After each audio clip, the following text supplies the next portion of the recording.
Good morning and welcome to Coffee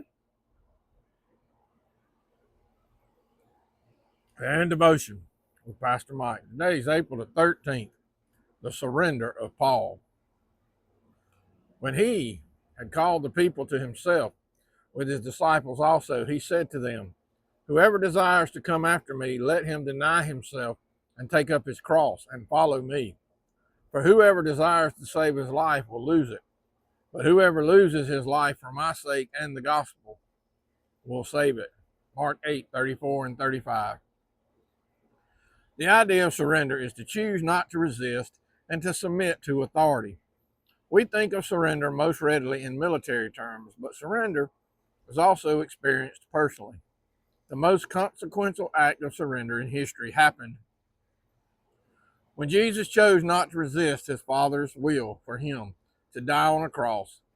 Nevertheless, not my will but yours be done in Luke 22:42. All disciples of Jesus are called to surrender in the same way, to be willing to take up our own cross, Luke 14:27. Paul's surrender to Christ is the most dramatic in history. Having been the chief persecutor of Christ followers, Paul surrendered to Christ, beginning with an encounter on the road to Damascus, Acts 9:1 through 19. The act led to a lifetime of surrender in which he gave up everything in order to live for Christ.